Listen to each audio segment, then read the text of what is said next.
So, we have a 4,690 pesos smartphone here. Ano nga bang kayang i-offer ng isang smartphone na ang presyo ay below 5,000 pesos lang? Definitely less than the price of an ordinary entry-level smartphone. Should you buy one? Let's find out. Hey guys, it's your Mary and welcome back to my channel. So, it's been a while since we unboxed a Tecno smartphone and finally we have here the Spark 6 Air. Actually, ito yung bagong labas nila na entry-level smartphone sa market, and as what I've mentioned earlier, mura nga lang itong phone na to. Pero syempre, hindi naman porket mura, hindi na maganda, hindi na dapat i-consider. So, below 5,000 pesos lang siya, pero grabe yung battery capacity nito, no? 6,000 mAh. Dun talaga ako pinaka nagulat nung una ko siyang binasa sa internet. Syempre, nag-check muna ako ng specifications niya. Ano bang meron sa phone na yan?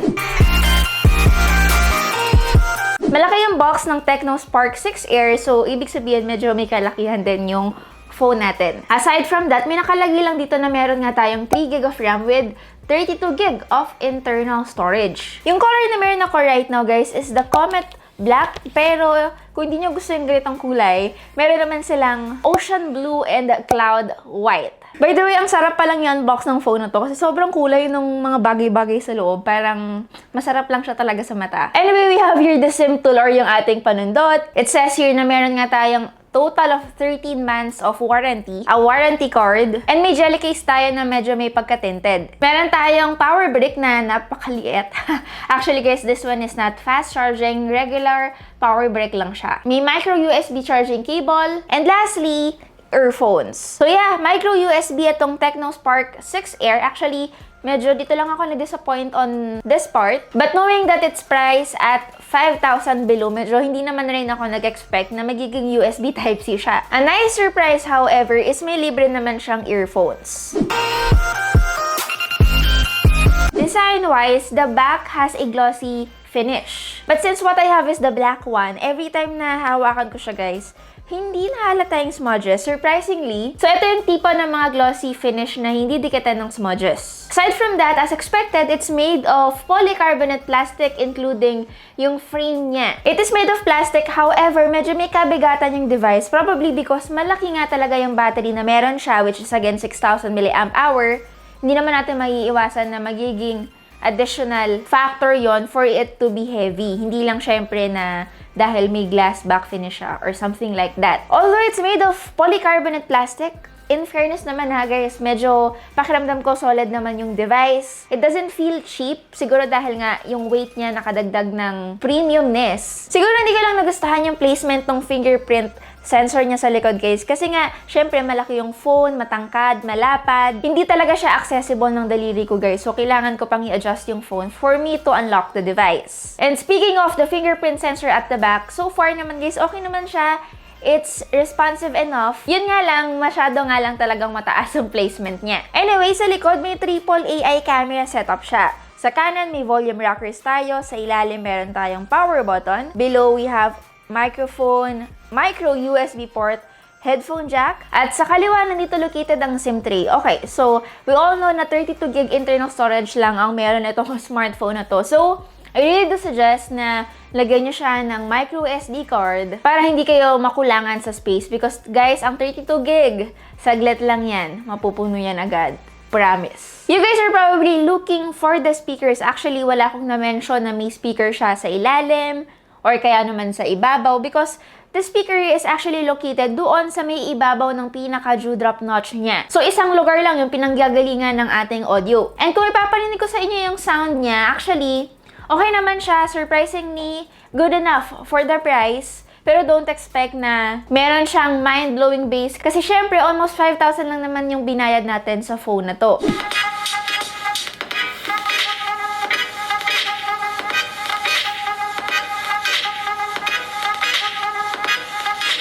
But another surprising feature na nalaman ko sa Tecno Spark 6 Air ay meron siya tinatawag na audio share. Itong audio share, you can actually connect 3 Bluetooth speakers or kaya naman you can connect 2 Bluetooth earphones. So imagine having one source of music tapos pwede mo siyang marinig through multiple devices. So It's a kind of feature na hindi alam ng iba, lalo na kapag hindi naman sila masyadong tech-savvy, which is why I'm making this kind of reviews. Kaya naman, pag may mga taong bumibili at napanood itong video na to, alam nila na, uy, may ganito pala tong phone na to. Mas na ma-maximize nila yung usage ng phone, mas hindi nasasayang yung bili nila doon sa device.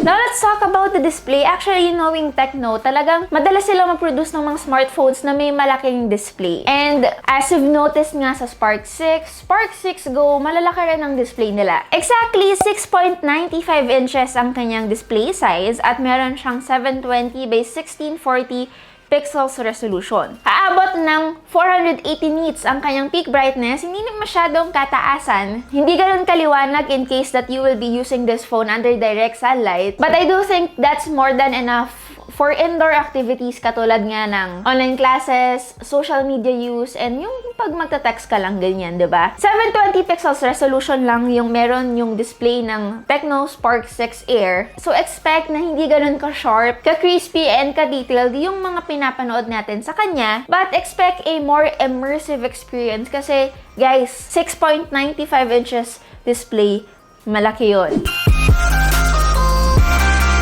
So, as I've mentioned earlier, 6,000 mAh. Actually, if you are this type of person looking for a very cheap smartphone, I'm talking about the price, and the budget nyo ay below 5,000 pesos lang, pero gusto nyo pang matagalan. With 6,000 mAh of battery, definitely this device will give you more than 2 days of usage. Guys, tried and tested ko yan.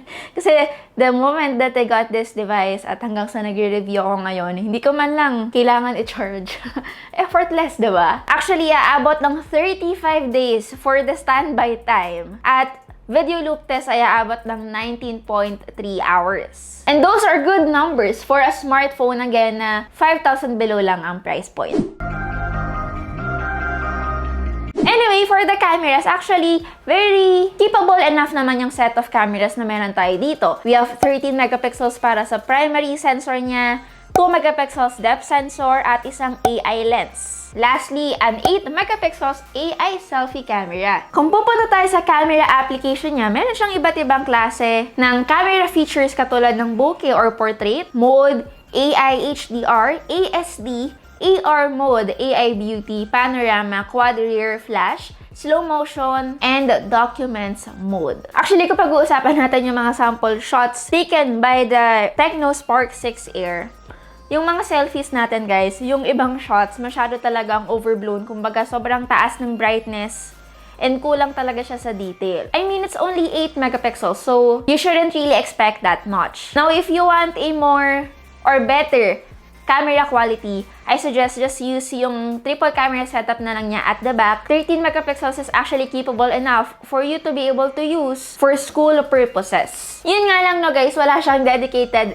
night mode. So yes, expect nyo na, guys, that the Tecno Spark 6 Air, yung camera niya, it will work best talaga when the sun is out. Basta kailangan ample yung light, guys, para ma-fully utilize natin yung cameras niya.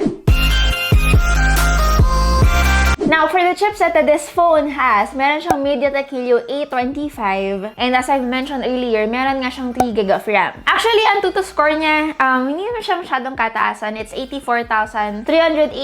It's below 100,000. Definitely, it's a chipset made for smartphones na entry level. And itong Helio A25, it supports dual 4G SIM. Itong chipset na meron siya, guys, medyo similar siya to the MediaTek Helio P22. Pero ang dami rin nagsasabi na mas better daw yung MediaTek Helio A25 kaysa sa P22. Actually, yung chipset niya, guys, it's enough for your everyday task, be it social media use, texting, and media consumption. Although don't expect the best of the best, like halimbawa makakapag-multitask ka sa kanya ng sobrang smooth, walang interruption, because again, the smartphone that we're talking about is an entry-level phone. Again, it's an entry-level smartphone that will deliver you enough power para lang naman magamit mo siya for social media use, texting, to get you through the day, and definitely the kind of device na tatagal sa inyo ng more than 2 days. So yeah, that's it, guys, for my Tecno Spark 6 Air Go video.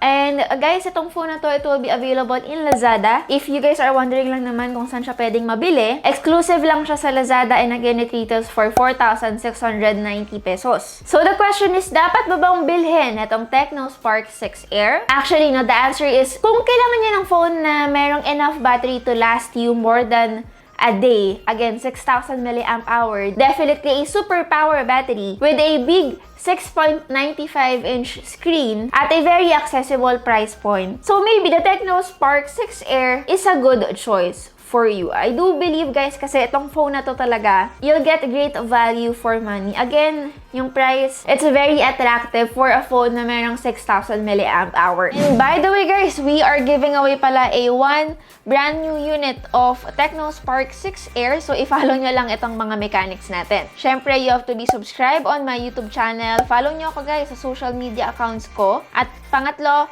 comment down below kung bakit nyo gustong manalo or why you want Spark 6 Air and kung ano yung favorite feature nyo, and of course, use the hashtag Spark 6 Air Superpower and hashtag Tecno Mobile. And before I forget, ang Tecno Mobile pala, guys, meron din silang live on April 24, 6 p.m. na kung saan they will also be giving away over 150 phone and cash live raffle. So yeah, that is it for today's video. Again, it's your Tackle Mary and see you on my next video. Bye, guys!